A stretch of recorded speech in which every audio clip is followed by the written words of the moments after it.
Hello everyone, welcome back to my channel. कैसे हो आप सभी? आई एम श्योर कि आप सभी लोग ठीक होंगे। तो चलिए हम लोग आज का वीडियो स्टार्ट करते हैं।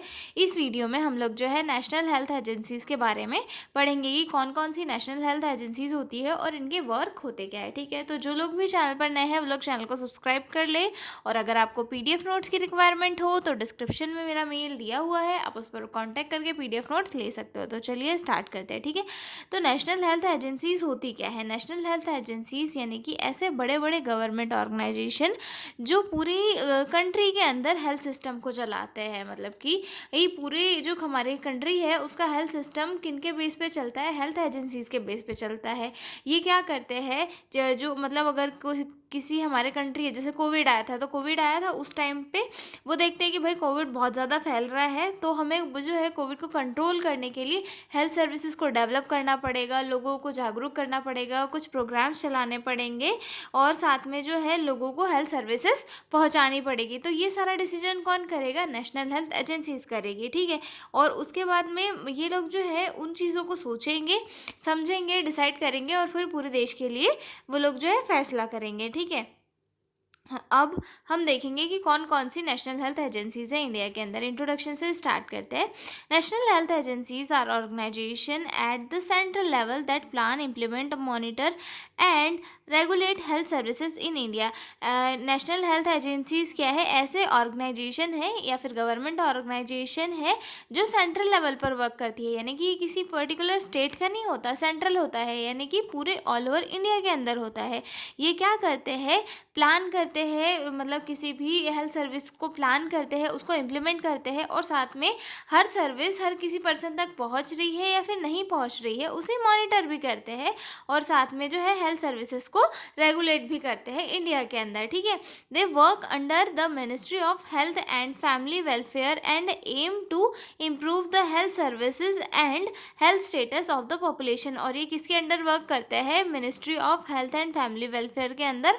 और इसका एम क्या है कि इंडिया के लोगों को जो है हेल्थ सर्विसेज आसानी से मिल सके और जो वो इंडिया की पॉपुलेशन है उसका हेल्थ स्टेटस अपग्रेड रहे या फिर इनका जो हेल्थ स्टेटस है सही रहे, मतलब ज़्यादा पॉपुलेशन जो है बीमार ना हो। ठीक है, अब हम देखेंगे इसके ऑब्जेक्टिव की, हेल्थ एजेंसीज के ऑब्जेक्टिव क्या है। तो पहला ऑब्जेक्टिव तो हमको समझ में आ गया है कि भाई पूरी पब्लिक को जो है हेल्थ सर्विसेज पहुँचानी ताकि उनका जो हेल्थ स्टेटस है, उनकी जो हेल्थ है वो सही रहे। ठीक है, control and prevent diseases. India में मतलब बढ़ रही जो डिसीजेज होती है, कम्युनिकेबल डिसीज हो सकती है, नॉन कम्युनिकेबल डिसीज हो सकती है, इनको कंट्रोल करना और लोगों को इनसे प्रिवेंट करना। ठीक है, इम्प्लीमेंट नेशनल हेल्थ प्रोग्राम, और जो नेशनल हेल्थ प्रोग्राम्स होते हैं उनको इम्प्लीमेंट करने का काम होता है। ठीक है, ensure equitable health care access, और साथ में जो है ये इंश्योर करते हैं कि सभी को जो है बराबर हेल्थ सर्विसेज मिले। ठीक है, promote research, training and education, और साथ ही ये इंश्योर करते हैं कि नई नई डिसीज़ अगर आ रही है तो उनके ऊपर उनके ट्रीटमेंट के लिए रिसर्च की जानी चाहिए। ठीक है,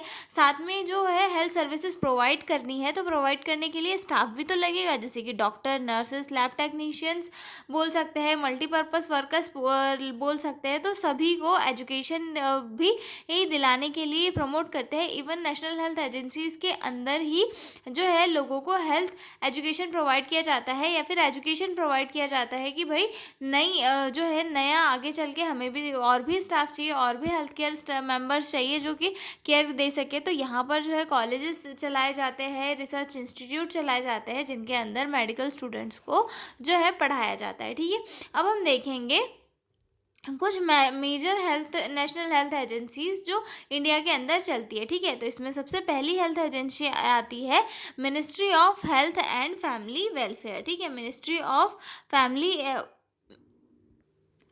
फैमिली एंड हेल्थ वेलफेयर। ठीक है, अब ये जो है सबसे हमारी बड़ी बोल सकते हैं, सबसे मेन जो हेल्थ एजेंसी है वो यही है, ministry of family and welfare. ये हम इसे बोल सकते हैं कि हमारी जो इंडिया का हेल्थ सिस्टम है उसका ब्रेन हम इस एजेंसी को मान सकते हैं। ठीक है, apex body of the health in India, responsible for policy making, planning and funding. और ये किसके लिए रिस्पॉन्सिबल होती है? पॉलिसीज़ बनाने के लिए इंडिया के अंदर, उनको प्लान करने के लिए और साथ में जो है फंडिंग देने के लिए, ठीक है।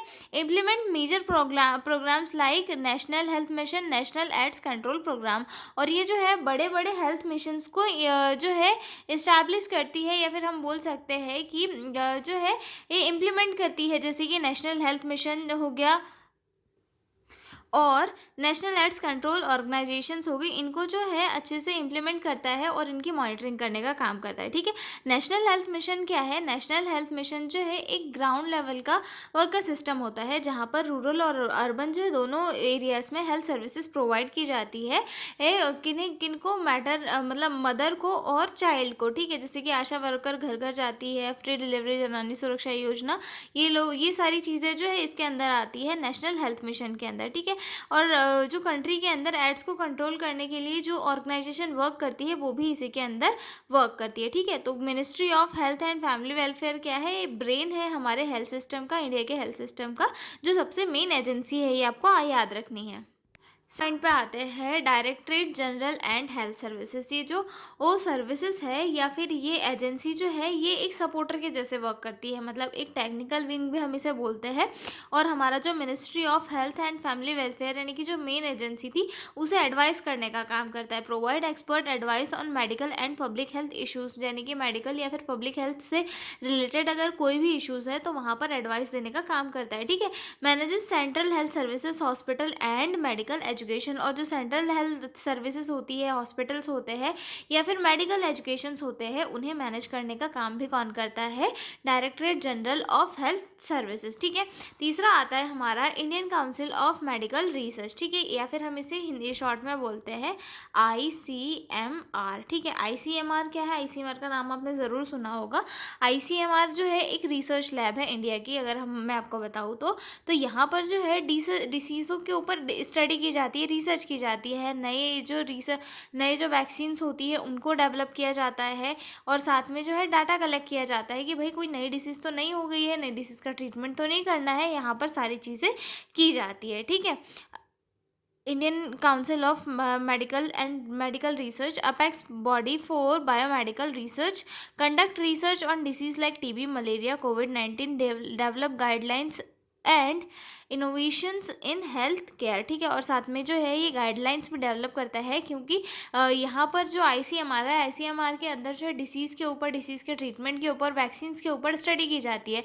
तो ICMR के अकॉर्डिंग जो है कुछ गाइडलाइंस जारी की जाती है कि भाई आप लोग जो है सही तरीके से मास्क लगाओ, 2 गज की दूरी रखो। कोविड-19 के टाइम पे ये सारी चीज़ें लॉन्च हुई थी ना, तो ये इसी के अंतर्गत जो है लॉन्च की गई थी, ठीक है। मतलब यहाँ पर जो है एक तरीके से रिसर्च की जाती है ताकि जो ट्रीटमेंट है उसे और अच्छे तरीके से बेहतर बनाया जा सके। जैसे कि कोविड किट का टेस्ट करना, नई अगर कोई डिसीज़ आई है तो उसकी पैटर्न की स्टडी करना, उसके ट्रीटमेंट को इनोवेट करना, और जो डिसीजेस जिनका ट्रीटमेंट इम्पॉसिबल है उनका भी जो ट्रीटमेंट है उसे लाने के लिए रिसर्च करते रहना, ये सारे इसके काम है, ठीक है।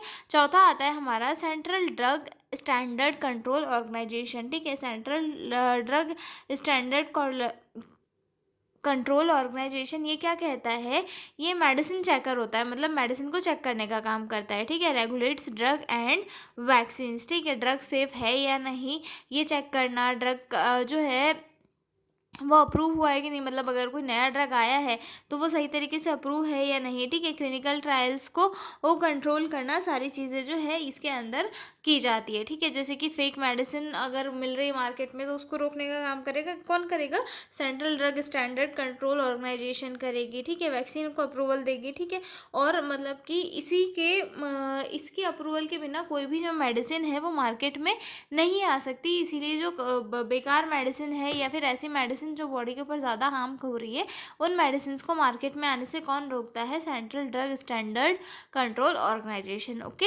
अब अगला आता है हमारा national centre for disease control, ठीक है। National centre for disease control, national centre for disease control क्या कहता है कि जो है डिसीज़ का अलर्ट सिस्टम हमेशा माना जाता है, ठीक है। Monitor and control communicable disease, और साथ में जो कम्युनिकेबल डिसीज़ होती है उनको वो मॉनिटर करता है और कंट्रोल करने का काम भी करता है। Conduct surveillance and outbreak investigation, और साथ में जो है ये सर्विलेंस को कंडक्ट करता है और आउटब्रेक इन्वेस्टिगेशंस भी करता है कि मतलब बहुत ज़्यादा लोगों के अंदर डिसीज़ तो नहीं फैल गई है, डाटा को एनालिसिस करता है, डिसीज़ ट्रैकिंग करता है कि केसेस कैसे बढ़ रहे हैं, क्या क्या हो रहा है, और साथ में तुरंत एक्शन लेके जो है वर्क भी करता है, ठीक है।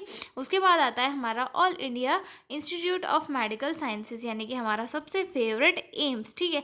एम्स ये जो है एक टाइप का हॉस्पिटल भी होता है, साथ में रिसर्च सेंटर भी होता है, ठीक है। यहाँ पर जो है पेशेंट्स को एडवांस ट्रीटमेंट भी मिलता है, और साथ में जो है डॉक्टर एंड नर्सेज की ट्रेनिंग भी होती है और रिसर्च भी होती है, ठीक है। यहाँ पर कॉम्प्लेक्स सर्जरीज भी होती है, और साथ में एज अ रेफरल यूनिट के जैसे भी ये काम करता है, ठीक है। Provide tertiary health care, offer medical education and research, act as a referral centre, okay.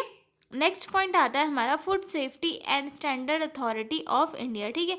Food safety यानी कि FSS AI, ठीक है। ये जो है फूड एनालिसिस या फिर फूड मॉनिटरिंग का काम करती है, ये वाली जो एजेंसी होती है। Ensure food safety and hygiene, food जो है क्वालिटी, फूड की क्वालिटी चेक करना, जो पैकेट्स में आ रहा है, कोई मार्केट में मिल रहा है तो वो किस प्रोसेस से होकर गुजर के आता है, किसी के हाल हार्म तो नहीं है, ये सारी चीज़ें कौन ये चेक करता है, ठीक है। Set standard for food products, और साथ में जो है फूड प्रोडक्ट के लिए एक स्टैंडर्ड सेट करता है कि भाई इतना स्टैंडर्ड है, तुमको इस क्वांटिटी के अकॉर्डिंग ही कोई भी प्रिजर्वेटिव्स डालने हैं, या फिर जो फूड में जो भी चीज़ें मिक्स करना है वो ऐसी चीज़ें नहीं करनी है कि भाई जिससे पर्सन को हार्म हो, और ओवरऑल तो फूड में जो है कोई भी चीज़ आपको मिस नहीं करनी है, ठीक है। Conduct inspection and awareness programme, और साथ में जो है ये इंस्पेक्शन प्रोग्राम्स को भी कंडक्ट कराता है, और अवेयरनेस प्रोग्राम में भी कंडक्ट करवाता है, जिससे कि लोगों के अंदर थोड़ी जागरूकता है और लोग समझें कि नहीं भाई चीज़ों में मिलावट होती है, बाहर की चीज़ें सही नहीं होती है, तो लोगों से खाना कम करें और अपनी डिसीज़ को जो है प्रिवेंट करके रखें, या फिर अपनी हेल्थ को प्रिवेंट करके रखें, ठीक है। अब उसके बाद हमारा आखिरी पॉइंट आता है function of national health agencies. अब हमने हेल्थ एजेंसीज तो देख ली, उसके फंक्शन भी देखना ज़रूरी है कि नहीं, तो इसको कौन कौन से फंक्शन होते हैं। तो सबसे पहला आता है पॉलिसी फॉर्मेशन एंड इम्प्लीमेंटेशन, मतलब अगर कंट्री में कोई सी भी चीज़ें ख़राब हो रही है, कोई सी भी चीज़ें डिसीज़ फैल रही है, तो क्या करेगी नेशनल हेल्थ एजेंसीज जो है सबसे पहले जो है पॉलिसीज़ बनाएगी, प्लान बनाएगी, और उनको जो है इम्प्लीमेंट करेगी, ताकि ये हेल्थ स्टेटस जो है थोड़ा कंट्रोल में आ सके, ठीक है। डिसीज़ सर्विलेंस और कंट्रोल, और साथ में जो है डिसीज़ का सर्विलेंस करेगी कि भाई कितने एरियाज़ में फैली है, ठीक है। हेल्थ प्रोग्राम मैनेजमेंट करेगी, training of health care worker को ट्रेनिंग प्रोग्राम देगा, मतलब ट्रेनिंग प्रोग्राम ऑर्गेनाइज करेंगे, ठीक है। Research and development, regulation of drugs and food, ये सारे वर्क किसके हैं, नेशनल हेल्थ एजेंसीज के, ठीक है। तो ये वाला वीडियो हमारा यहीं पर होता है ख़त्म। अब हम मिलेंगे अगले वीडियो में एक नए क्वेश्चन के साथ, तब तक आप लोग बने रहिए मेरे साथ। और अगर आपको PDF नोट्स की रिक्वायरमेंट हो तो डिस्क्रिप्शन में मेल दिया हुआ है, आप उस पर कॉन्टैक्ट करके PDF नोट्स ले सकते हो। तो मिलते हैं अगले वीडियो में, तब तक के लिए बाय बाय।